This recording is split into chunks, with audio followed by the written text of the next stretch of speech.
Ok, Sí, también lo es. bueno, Alejandro me pidió que hablara de uno de los temas favoritos míos, que es de ojos secos, y quisiera darle un poquito de update en el diagnóstico y tratamiento de cosas nuevas que están viniendo en the pipeline, aquí en Estados Unidos e internacionalmente.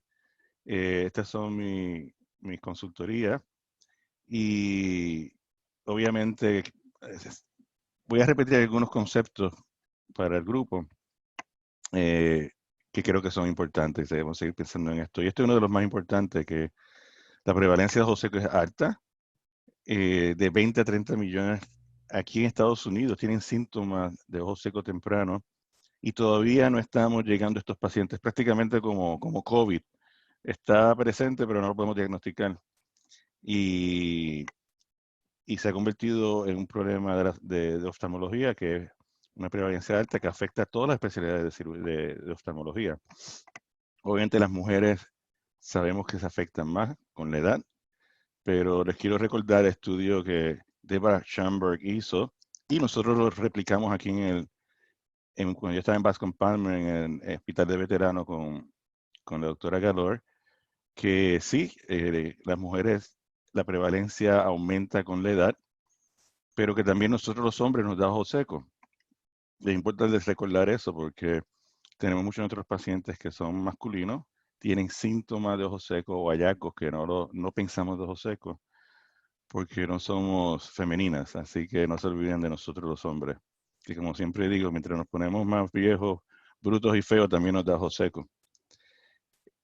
Eh, Dentro del campo de ojo seco, yo creo que unas cosas que hemos estado realizando más, y Virgilio está muy en tono con esto, es que la disfunción de la glándula del meibomio es bien importante. Y de hecho, yo les diría que nuestra práctica aquí en los dos lugares, en Bascom Palmer y ahora aquí en Duke, yo diría que 60-65% de nuestros pacientes que vienen de evaluación de ojo seco tienen alguna forma de disfunción de la glándula del meibomio.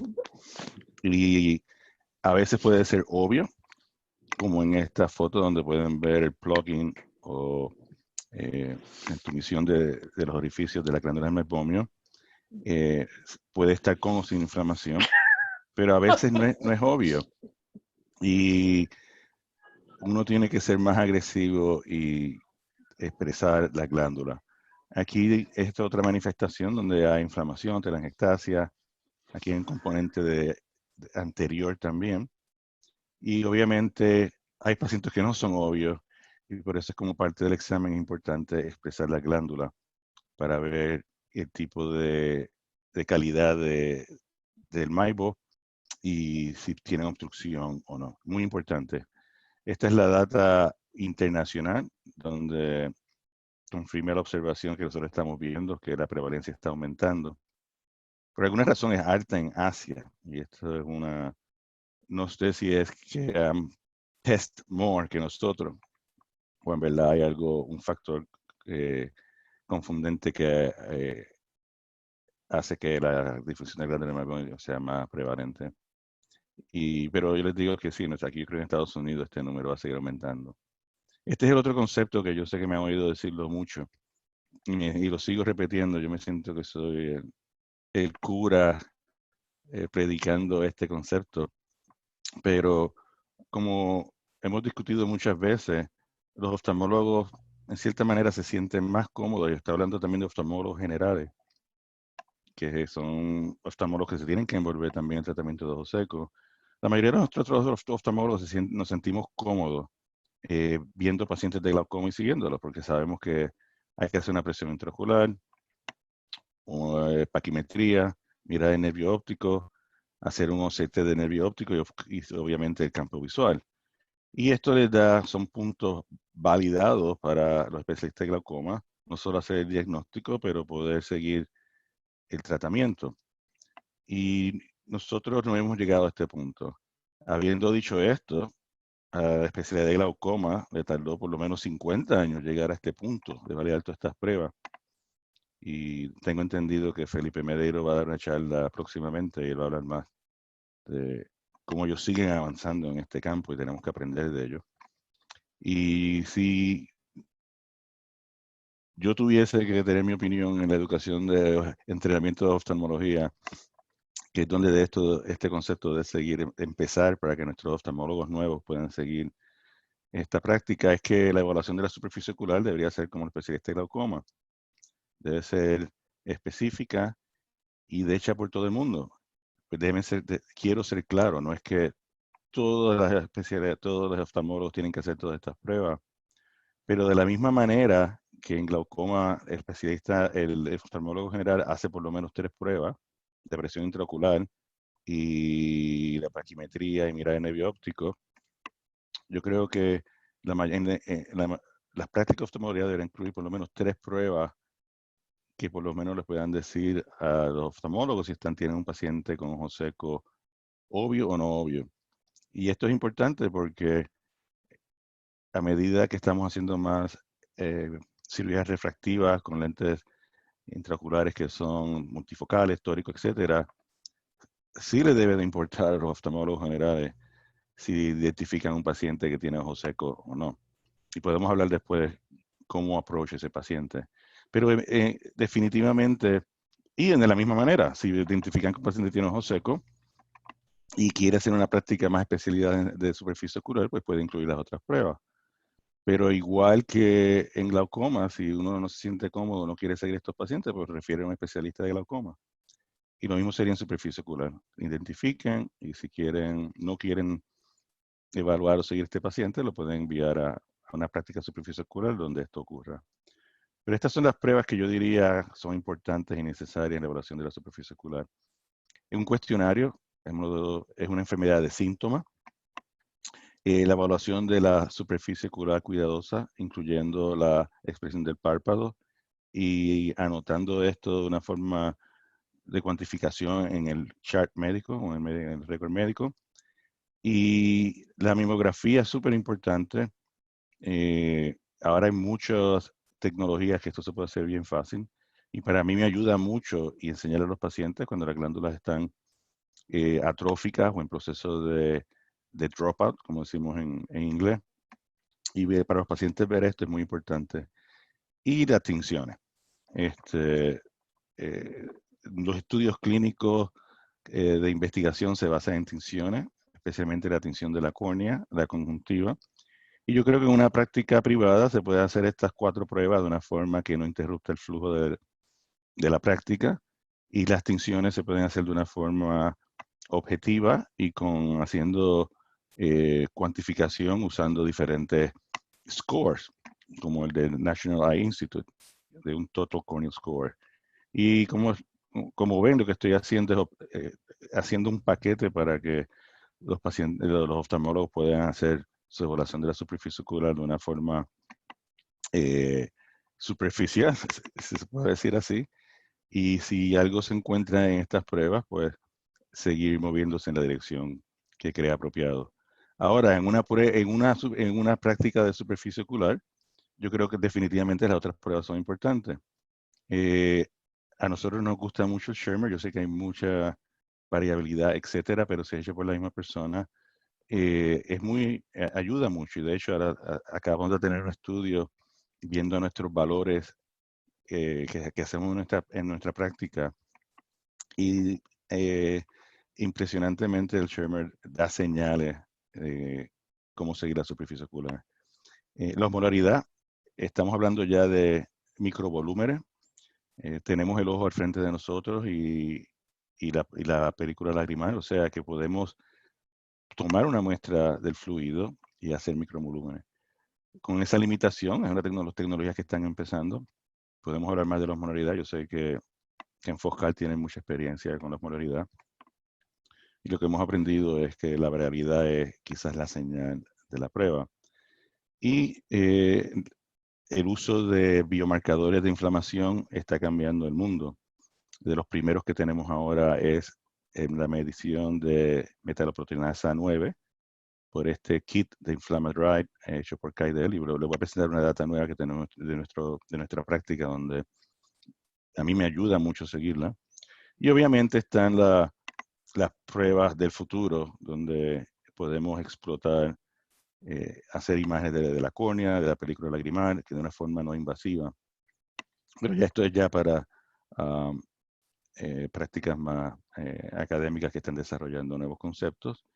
Y hoy les voy a presentar data nueva de nuestro grupo, donde estamos empezando a usar la tecnología de fluometría de citómetro, donde podemos analizar células en la película lagrimal. Y yo creo que nos va a ayudar mucho a entender la patofisiología de los ojos secos. Cuestionario, en Estados Unidos usamos el OSDI, es el que es validado por el FDA. Es de Allergan, tiene sus royalties, hay que pedir permiso, pero hay 3, 4 más que se están haciendo que son más cortos. Y como hemos discutido antes, cada país tiene que tener su propio cuestionario y validarlo dependiendo del lingo, si se puede decir así, de cada región y cada país en español.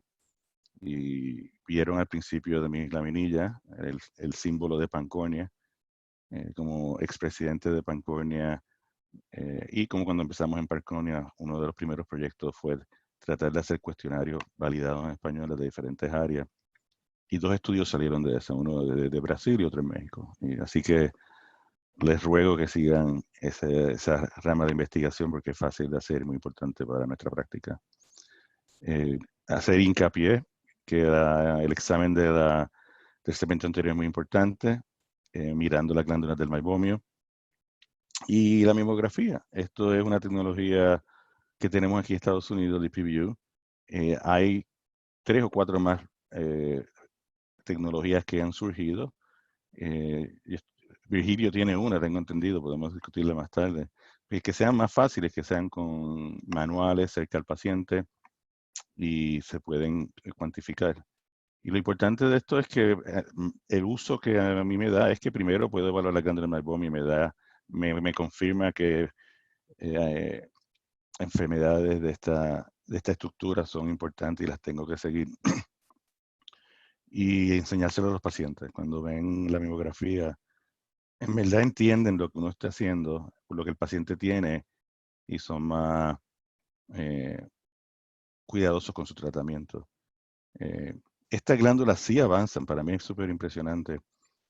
Pueden ver las glándulas normales y cómo van dilatándose y drop out, como decimos en inglés. Y prácticamente uno puede hacer transluminación, puede hacer un modo dual, pero lo más importante de esta laminilla es que estas imágenes son muy importantes para el paciente. Y nosotros estamos viendo pacientes crónicos. Todo esto ocurre en nosotros a medida de la edad. Y la historia natural de este tipo de disfunción debemos de aprenderla más y seguirla. Para mí el ejemplo más grande son enfermedades agudas que causan esto. Y esto yo lo veo ocurrir en tiempo real a medida de 2, 3 meses, 6 meses. Y son enfermedades como Steven Johnson o Graft-versus-host disease, enfermedades del injerto contra el huésped, que para mí es como una forma aguda de la disfunción del glándula maibomio y es súper impresionante cómo estas glándulas sí se van perdiendo a través del tiempo. O sea que podemos usar estas enfermedades quizás para poder entender la patofisiología de esta enfermedad. Como les dije, y esta ya la han visto también, este es el Schirmer's, perdón, la fluoresceína. A mí me gusta usar la fluoresceína para extinción de la córnea, la lisamina verde para la conjuntiva, se pueden poner a la misma vez. Esta pipeta se puede conseguir y se puede cuantificar. Y se puede sacar mucha data de esto, porque pueden hacer el score de la córnea, el score de la conjuntiva, y a la misma vez pueden hacer el tear breakup time, o el tiempo de ruptura. Aunque ahora yo creo que el futuro de esto es poder hacer esto de una manera fácil y a la misma vez. Nosotros acabamos de obtener la tecnología del keratograph. El keratograph es es como una topografía, pero captura mucho de estas ideas y muchos de estos valores. Lo hemos usado ya por un año, todavía estamos verificando la data, no es tan fácil, pero me gusta el concepto que sea, como decimos en inglés, one-stop shop, o sea, que el paciente lo pones en la máquina, las pruebas se hacen y tienen los valores.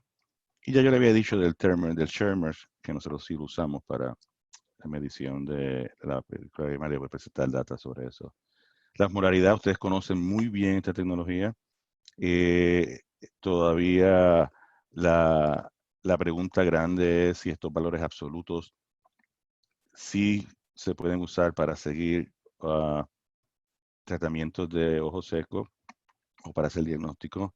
Hay mucho debate en eso, pero sí lo que hemos aprendido es que la variabilidad entre un ojo y el otro quizás sea la señal que esta tecnología nos está diciendo, porque en una superficie ocular que no es estable, la hipótesis es que la película lagrimal tiende a no ser estable, se deseca y la osmolaridad varía mucho entre una prueba a la otra.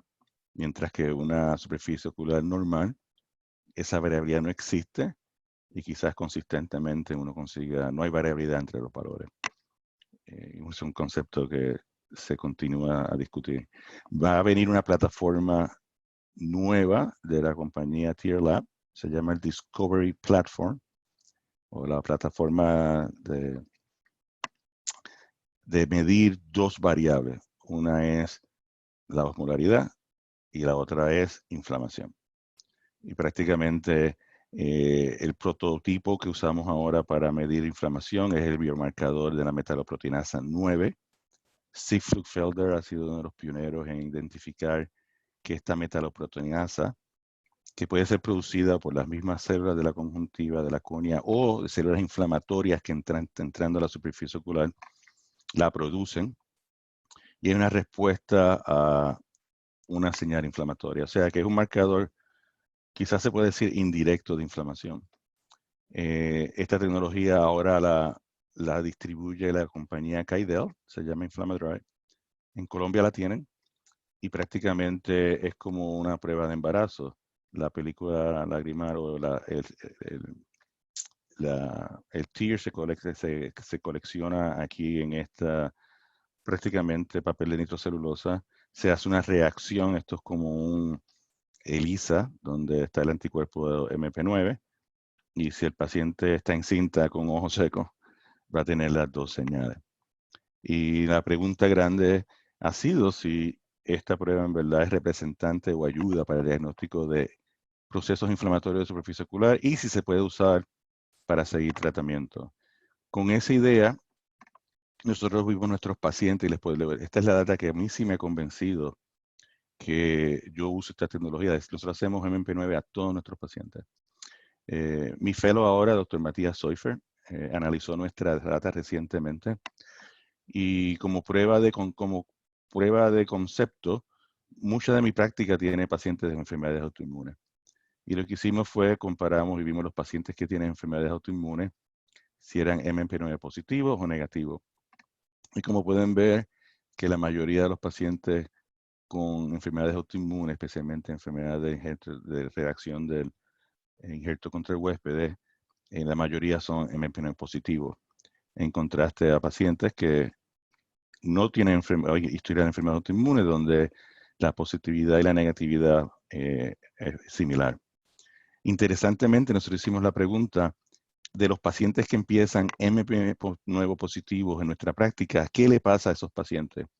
Matías escogió nuestros pacientes que se le hizo MMP9 al principio y después de 6 meses, solo hablábamos pacientes que tenían seguimiento de 6 meses a 12 meses, un año. El average de seguimiento de este estudio fueron 10 meses. Y como pueden ver, es bien interesante. Los pacientes que empezaron MP9 positivo, 58% al final o a la próxima visita después de 6 meses, un año, había aumentado la positividad de MP9 en estos pacientes. Ojo, yo tengo una práctica que es más autoinmune, pero para mí esta data es muy importante porque sí me dice que tengo que seguir a estos pacientes y usar MP9 como mi marcador de reacción inflamatoria. Interesantemente, los pacientes que eran negativos, 42%, y se quedaron negativos, quizás hasta bajo el valor. O sea que en otra práctica normal, quizás la práctica de ustedes, que es más no tan inflamatoria, si se puede decir así, quizás la prueba de MP9 se coge con un grano de sal o se usa de una forma diferente. Estos pacientes quizás no cambien y dependiendo de los que son positivos, uno puede ser más agresivo si va a hacer cirugía refractiva, etcétera. Pero en una práctica, un paciente que tenga una enfermedad autoinmune, seguir este marcador es importante. Este paper lo estamos sometiendo a publicación. No les voy a enseñar la data ahora porque la estamos acabando, pero tenemos sugerencias, la data sugiere que la positividad de MP9 correlaciona con la producción de lágrimas por Schirmers y que de hecho los pacientes que se quedaron positivos a los 6 meses y al año, la producción de lágrimas había bajado significantemente. O sea que puede ser un marcador también de progresión de enfermedad. Les quiero dar una idea de lo que estamos haciendo en el Centro de Superficie Ocular o el Centro de Inmunología Ocular, auspiciado por el Dr. Foster. Y esta es la tecnología del futuro. No es que se va a hacer en cada práctica, pero si la podemos usar en centros como el de nosotros, nos va a ayudar a entender la patofisiología y quizás generar nuevos biomarcadores. Y les quiero dar un ejemplo de esto. En colaboración con Daniel Saban, que es el inmunólogo PhD, mi asociado del centro, hicimos una práctica, en todos nuestros pacientes empezamos a hacer lo que llamamos tear cytometry. Y les voy a explicar cómo lo hacemos. Prácticamente todos los pacientes se coge o lágrima o sangre periferal, linfocitos. Nuestra idea es poder correlacionar relaciones sistémicas con el microambiente del ojo. De esas células podemos hacer un análisis de RNA. Cada célula se llama single cell RNA sequencing. En otras palabras, podemos coger cada célula y hacer un pool del RNA de cada célula individual. Y nos enfocamos en genes inmunológicos. Y podemos hacer lo que se llama un análisis de trayectoria, donde podemos correlacionar si los linfocitos de la periferia tienen el mismo fenotipo cuando llegan al ojo. Y haciendo high parameter flow cytometry, le voy a dar un ejemplo, podemos hacer clusters analysis, análisis de todas estas células. Estos son pacientes individuales. Y si tú no tienes las diferentes enfermedades, poder compararlas e identificar población de células nuevas que estén envueltas en este proceso. Y con esta tecnología, les puedo dar un ejemplo de cómo nos ha ayudado. Esta es la foto de Danny Saban, mi colaborador. Este es un flow cytometer. En flow cytometry las células se tiñen, tinción de marcadores de superficies o intracitoplasmáticos, son fluorescentes y al pasar por un láser, el láser puede capturar diferentes colores. Nosotros tenemos un nuevo flow cytometry que podemos hacer hasta 80 colores o 80 marcadores de una célula. O sea que en una célula podemos buscar 80 diferentes valores y hacer análisis. Esta fue nuestra primera publicación de tear cytometry y la data fue muy interesante y aprendimos mucho. Hablando de disfunción de la glándula del meibomio, lo que hicimos en esta publicación fue que cogimos las lágrimas de otros pacientes, de la población de nuestros pacientes. Prácticamente es como un lavage, como los pulmonólogos que hacen un lavado de los pulmones y correctan las células. Así lo hacemos. Ponemos como 50 a 100 microlitros de salina en el cul-de-sac con una pipeta, lo sacamos para atrás, lo ponemos y aislamos las células. Y normalmente, aunque no lo crean, sacamos hasta 10.000 células de algunos de estos pacientes. Y con esta tecnología con 10.000 células es suficiente porque estamos haciendo casi 80 colores de análisis. Para esta publicación solo teníamos 18, la hemos avanzado ya. Y como pueden ver, tenemos esta población de células mieloides con un marcador CD11. Tienen una población de linfocitos T. Y podemos coger esta población y seguir tiñendo con diferentes colores que hemos hecho. Y con este análisis, sorprendentemente, en ojo seco hablamos de células T, etcétera, como vamos a discutir más tarde, pero con este experimento, este estudio, descubrimos que estos pacientes, la población de células que eran más predominantes en el fluido de estos pacientes eran los neutrófilos. Una cantidad inmensa de neutrófilos que correlacionada con la enfermedad. Y quizás esta es la explicación de por qué la metalloproteinasa 9 está elevada, producida por estos neutrófilos. Pero esta idea de un experimento a nivel de academia se puede llevar ya primero a que identificamos que los neutrófilos potencialmente son importantes, que hay que desarrollar terapias si están afectando a los neutrófilos y no, y que podemos desarrollar otros marcadores o biomarcadores como en adición a MPM9 que sean más específicos para hacer el diagnóstico y seguir estos pacientes y hacer todas esas observaciones básicas. Esto es el análisis nuevo que estamos haciendo con el flow cytometry de 80 colores. Y lo que estamos haciendo, y de hecho Felipe Medeiros va a tocar un poco en esto, porque lo están haciendo en glaucoma. Aquí lo estamos haciendo en enfermedad de la superficie ocular, y es lo que se llama un Bias High Dimensional Clustering, que es TISNE. De ahora en adelante voy a decir TISNE. Y lo que TISNE es que uno colecta toda esta data por fotometría de ojo, de flujo, y deja que la computadora haga el análisis y empiece a hacer y identificar las poblaciones de células que son diferentes de una forma unbiased. En otras palabras, no somos nosotros los que estamos buscando una población acá. Estos son, cada puntito es una célula y cada color es un paciente. O sea que tenemos esto, TISNE, prácticamente esto es y estos son los marcadores que estamos analizando en esta data. Y si uno ve esto es un paciente normal, estas son las poblaciones de células que están expresando diferentes marcadores.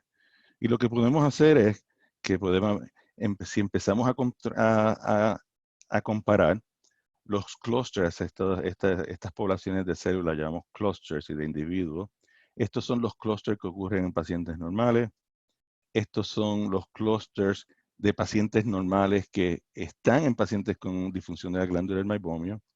Y cuando esta data se procesa de una forma unbiased, empezamos aquí a ver ya estas poblaciones de células que son, por definición, únicas para pacientes de glándula de disfunción del meibomio.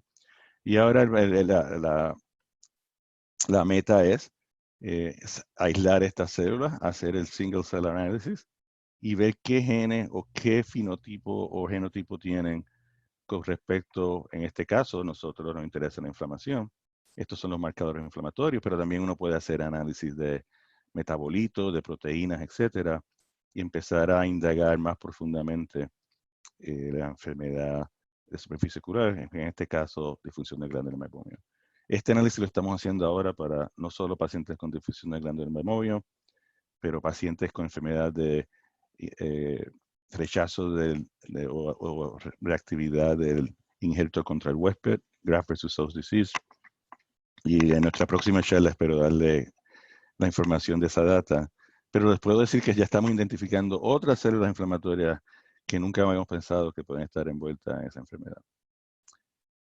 Así que por favor les invito a que vengan a visitarnos a Duke, o si tienen estudiantes que quieren venir a hacer investigación con nosotros, las puertas están abiertas y tenemos muchos proyectos nuevos y bien interesantes que nos encantaría compartir con ustedes, especialmente con Foscal y nuestra familia en Colombia. Esto es un poco de diagnóstico, de dónde vamos, y quisiera seguir hablando de tratamiento, que fue lo que Alejandro me pidió que hablara también. No ha cambiado mucho, pero hay ciertas cosas que están ocurriendo dentro de las terapias nuevas que tenemos que son interesantes y van a abrir las puertas a terapia futura. Esta laminilla la han visto muchas veces, a mí me encanta porque lo que demuestra es que la superficie ocular es increíble, es un jardín que tiene que estar coordinado con todos estos epitelios que funcionan para que la córnea se mantenga clara, y no tengo que hacer hincapié a este grupo, pero la córnea es la parte más importante del ojo. Y el poder refractivo es el motor que lleva a la visión. Y que la película lagrimal es muy importante, aunque estamos hablando de 3 micras, 3 a 5 micras, es increíble tan importante que son, no solo para proteger la córnea, pero para mantener una buena agudeza visual. Como ustedes ya me conocen, me encanta el concepto de un paso a la vez y ponemos esta escalera. Y cuando yo empiezo a ver estos pacientes, cómo tratar de abordarlos de una forma, un paso a la vez, les di mi idea de diagnóstico y esta es mi idea de tratamiento. Y nos olvidamos mucho de lubricación, pero la lubricación es la primera línea de defensa. El problema con la lubricación es que nosotros pensamos a echarla en la canasta de, estas son lágrimas artificiales, use la que usted pueda tener. Pero no, uno puede ser más objetivo y más directo en el uso de lágrimas artificiales. Estas son las 4 familias que usamos. En verdad, esta charla me encanta dársela a los residentes para que en verdad entiendan el concepto de lubricación y que sí pueden usar diferentes productos dependiendo de la presentación del paciente. Están los productos derivados de celulosa, son los más comunes, son moléculas grandes, caen en la superficie ocular, cubren todo, por eso la usamos mucho, el problema es que no duran suficiente. Y estos derivados de celulosa pueden tener glicerina. Esto es un concepto que ha crecido en los últimos 10 años. Lo aprendimos de dermatología, de hecho. Lubricación siempre es paralelo a dermatología. Y en glicerina, en dermatología se usa como un humectante. En oftalmología estos productos están bien, con la excepción que en oftalmología hemos visto que glicerina también afecta la viabilidad de las células cuando están expuestas a hiperosmolaridad. O sea que en cierta manera no solo es como un humectante, pero ayuda a la protección de estas células y pueden combinar estos productos. O sea que pacientes que tienen ojos secos no severos, común, por eso es que mandamos muchos de estos productos, porque alivian el poco alivio que tienen, ayuda al paciente. Si pacientes ya tienen un poquito o la superficie ocular más comprometida, pueden añadir estos productos con glicerina. Y para los pacientes que tienen disfunción de la glándula del meibomium, están las emulsiones basadas en aceite. Esto definitivamente ha evolucionado desde usar solo aceite de castor hasta ahora usar emulsiones que tienen micropartículas con fosfolípidos que son comunes de la superficie ocular. Y están los productos de polieteno, glicol o propileno. El ejemplo perfecto es HP-Guard o HP-Guard, que prácticamente la forma que yo pienso de estos productos es como sustituir las mucinas o como una curita biológica, en cierta manera, pacientes que tienen más extinción de la superficie ocular, de la córnea, usar esta familia de lubricación ayuda más a la recuperación, o esa es la hipótesis. Pero lo que sabemos de no solo del DUS del 2007, ahora el del 2017, es que ácido hialurónico de las terapias de lubricación que sí han sido respaldadas por esta publicación, este reporte, como las que sí han mostrado por evidencia en publicaciones prospectivas, etcétera, que son muy buenas para la superficie ocular. Y en verdad le estoy hablando a un grupo de expertos en ácido hialurónico porque ustedes tienen más acceso a esa tecnología que yo aquí en Estados Unidos. En Estados Unidos, desafortunadamente, no tenemos la concentración de ácido hialurónico, pero les quiero dar un update de cómo va eso. Y prácticamente ácido hialurónico reacciona, no es solo una lubricación. Se une al receptor CD44, que es en la población de células inflamatorias. Se une también a la molécula de acción ICAM1, que es una de las terapias nuevas de ojos secos. Lifitegrast interactúa con esto también. Y también ayuda a la migración de células epiteliales de la córnea. José Álvaro Gómez, que ustedes muy bien conocen, cuando estaba con Kimender Dua en Inglaterra, demostró que en vitro el uso de ácido hialurónico promovía la migración de células epiteliales de la córnea, en vitro. Ácido hialurónico lo conocemos de hace tiempo. De hecho, el término griego es de vitrio, de hylos, o sea que el ojo siempre ha sido el ejemplo mejor de ácido hialurónico, el vitrio. Desde los 70 se han estado utilizando y prácticamente no solo como lubricación, pero también usando estos disacarados que son inmensos para poder sanar la superficie ocular, y estos son nuevamente los receptores que usan.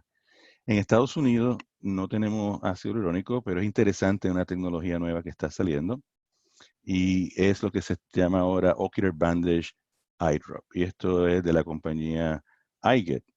Como transparencia, yo soy consultor para esta compañía y los he ayudado con el desarrollo de esta tecnología que es muy interesante.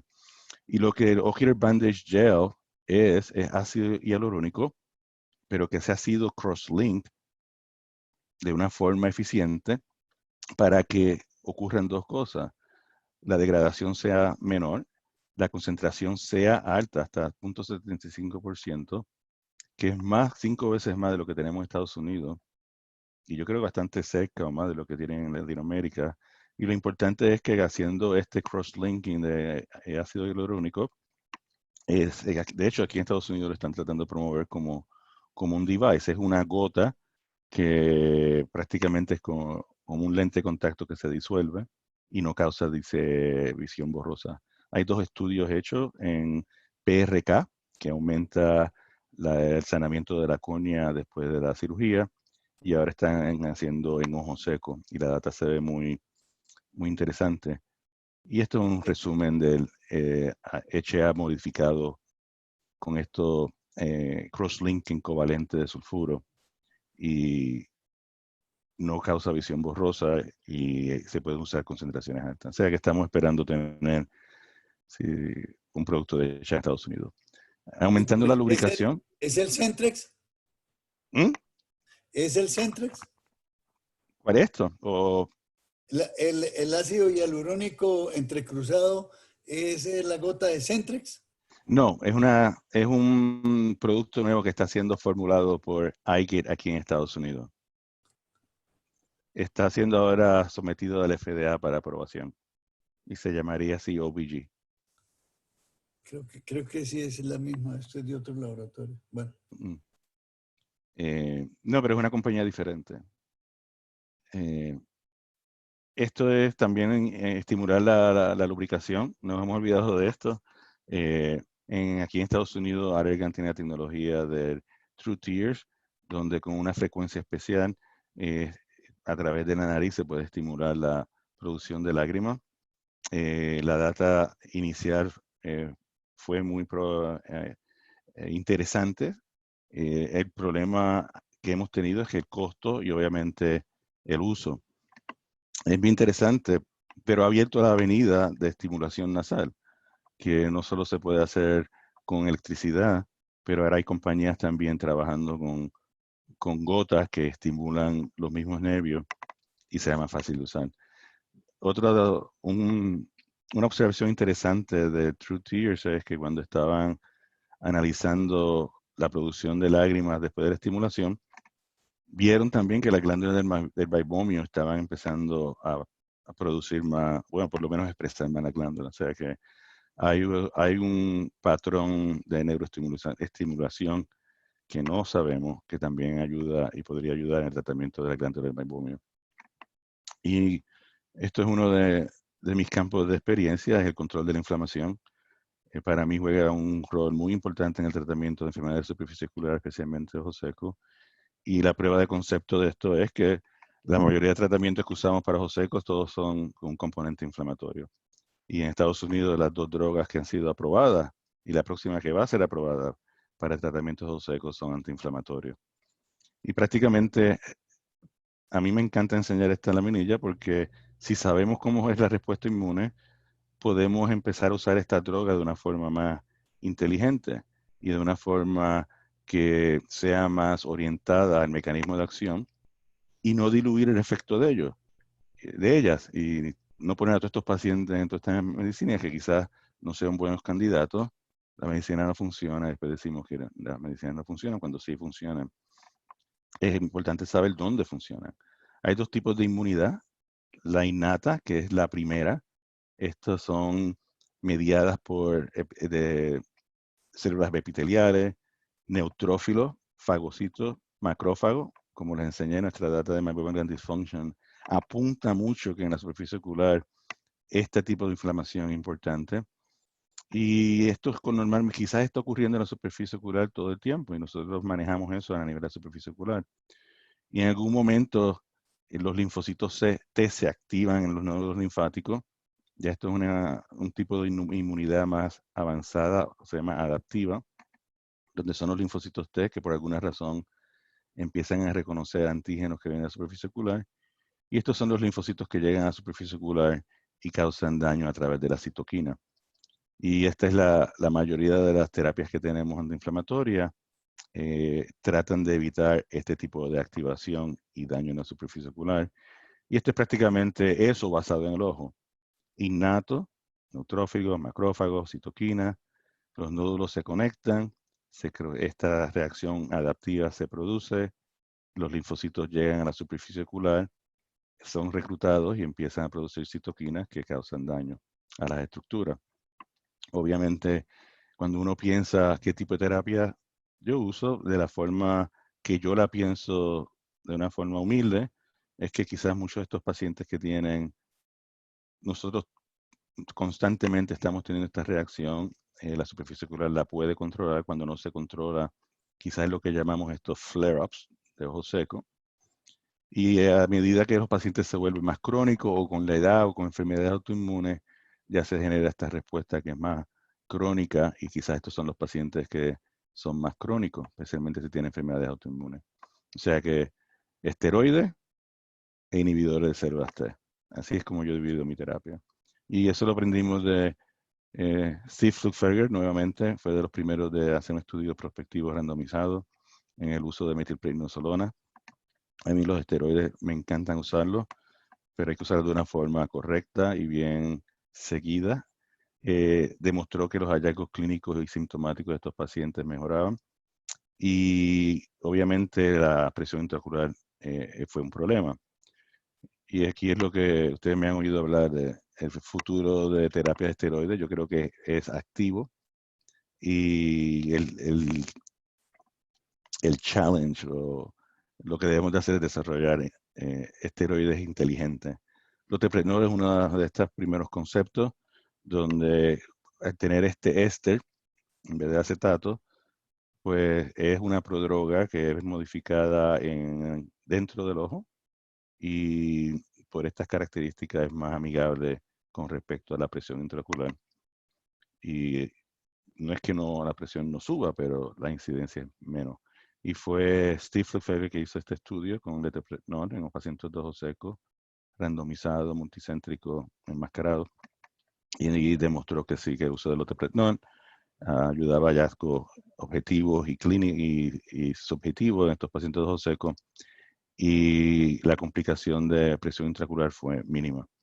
En Estados Unidos está a punto de aprobarse, bueno, para el estudio fase 3 acaba de pasar de la compañía Cala, esto yo se lo había presentado a ustedes hace 2 años, donde han desarrollado Inveltis. Inveltis es Loteprednol que ha sido mezclado con una nanopartícula que prácticamente penetra superficies o mucosas de la superficie. De hecho, esta tecnología vino de medicinas o vehículos para tratar enfermedades del tracto gastrointestinal y Cara la aplicó poniendo Loteprednol para la superficie ocular. Y prácticamente lo que hace es que a una concentración menos de Loteprednol penetra la mucosa de la conjuntiva y mantiene una concentración más alta en la superficie ocular.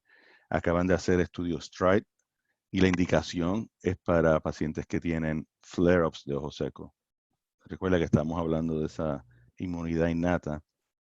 Así es donde se está reposicionando esta molécula nueva. Bueno, vieja, pero avanzada.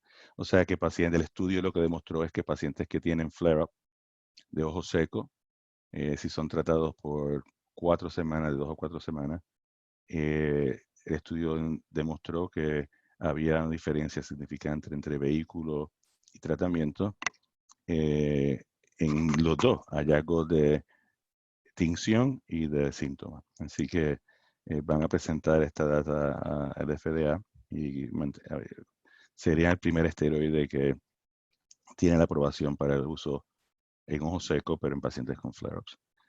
Y volviendo a la otra rama de esos linfocitos T, como ya ustedes saben, hemos discutido, son los linfocitos T, que estas terapias aprobadas han sido usadas para tratar esta inmunidad adaptiva. Los linfocitos T que se conocen y se han identificado por Mike Stearns y otros en la superficie ocular son los linfocitos TH1, TH7, producen las citoquinas que se han asociado con el daño en la superficie ocular, interferón gamma, interleuquina 7, 17, y aunque yo creo que sí, el futuro es usar anticuerpos para bloquear estas citoquinas, la poca experiencia que hemos tenido en eso es que quizás es un factor tan redundante, o son tan redundantes que neutralizar una no es suficiente. O sea que si uno entonces bloquea o evita la activación de estos linfocitos, más, como se dice en inglés, upstream, quizás eso sea más efectivo. Y en cierta manera lo hemos visto así y lo aprendimos. Ciclosporina en Estados Unidos 0.05%, yo sé que en Colombia la tienen hasta 0.1% y más, pero fue la primera inmunomodulador no esteroide, es un antiinflamatorio inmunomodulador que evita la activación de linfocitos T.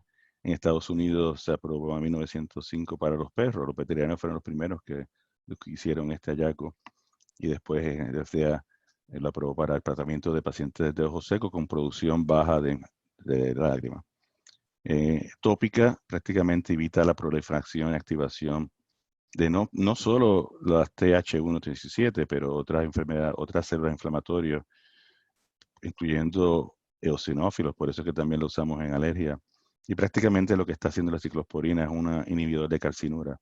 Calcinurina prácticamente ayuda a que este factor de transcripción, que es muy importante en FKB, active genes de inflamación y el más importante es interleuquina 2. O sea que bloqueando este pathway con ciclosporina, uno evita que la interleuquina 2 sea producida y esa interleuquina es muy importante para activar los linfocitos.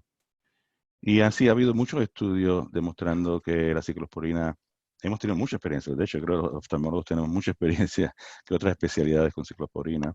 Es segura, sabemos que tiene complicaciones, especialmente de tolerancia, y la mayoría de esto es debido a cómo hacer una emulsión. Y ese ha sido el challenge para muchas de las compañías.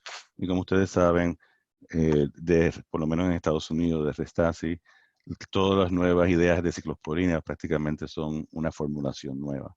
Y ya usando micromicilas o nanopartículas para que pueda ser formulada de una forma diferente. En Estados Unidos hay una compañía nueva, se llama Sequa, por Sun Pharmaceuticals, que acaba de ser aprobada para el uso de pacientes de ojos secos y con una concentración más alta de 0.1%. Pero yo sé que ustedes también en Colombia tienen formulaciones que son muy buenas para la superficie ocular. De la misma familia está el tacrolimus. A mí me encanta usar el tacrolimus. En Estados Unidos no tenemos la gota, usamos el ungüento, que es traído por los dermatólogos.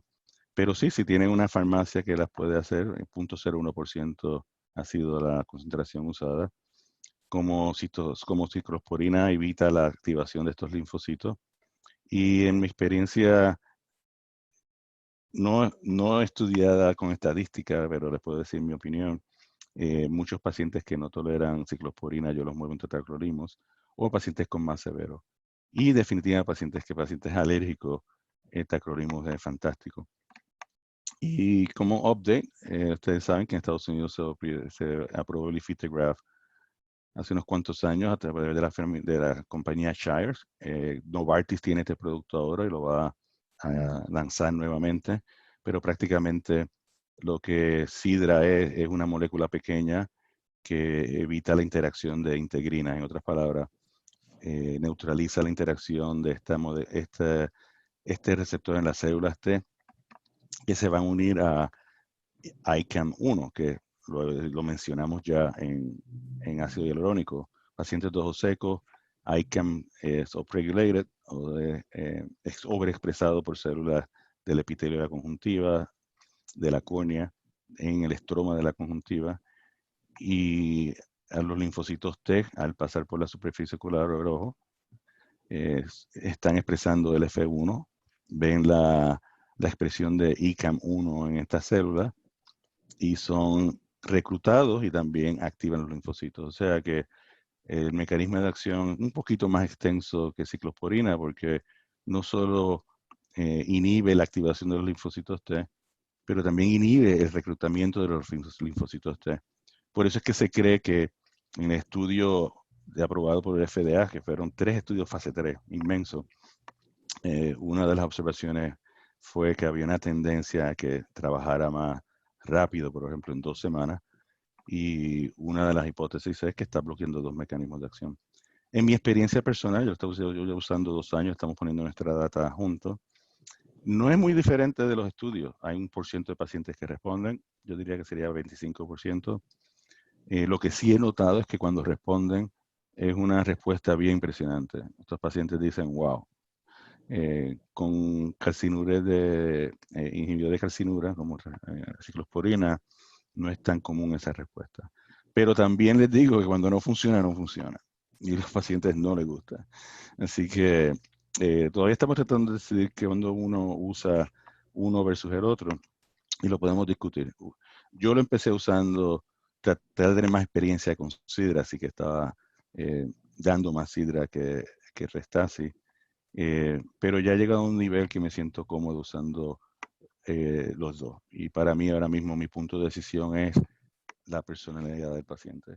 Si yo creo que es un paciente que es bien no tolerante, bien sensitivo, quizás empiece con ciclosporina en vez de sidra, porque me preocupa que si está intolerante le doy sidra y tenga esta reacción. Pero si es un paciente que tiene muchos síntomas, que tiene una personalidad más estable, sidra es una buena gota para empezar, especialmente estos pacientes que tienen muchos síntomas. Y un update de lo que estamos haciendo en nuestro laboratorio. En nuestro laboratorio estamos tratando de ir más upstream que inhibidor de calcinura. Y hemos descubierto esta quinasa que se llama Calcium Calmidolon Dependent Kinase 2, CAMKK2. Y prácticamente lo que CAMKK2 es, activa y evita o cualquier célula que use calcio para activarse, neutraliza eso. Y da la casualidad que de la población de células son los macrófagos y las células T que podemos apagar o evitar que se activen. Y son cuando se activan, o sea que células normales que están en el epitelio que necesitan calcio van a seguir funcionando normalmente. Pero si hay una señal inflamatoria que es hiperactiva, la podemos apagar. O sea que es un inhibidor selectivo. Y esperamos que no tenga complicaciones. Como prueba de concepto, nosotros tenemos un modelo animal de enfermedad del huésped contra el donante contra el huésped, graft versus host disease. Estos ratones desarrollan ojos secos, es inflamatorio, pueden ver estos ratones que se desarrollan enfermedad, y en data preliminar, si usamos el compuesto de una forma tópica, podemos ver que minimizamos la respuesta inflamatoria en la superficie ocular y en la anexa ocular de estos ratones. Así que estamos esperando desarrollar, hemos encontrado candidatos nuevos, purificarlos y tratar de llevarlos al mercado como una forma antiinflamatoria.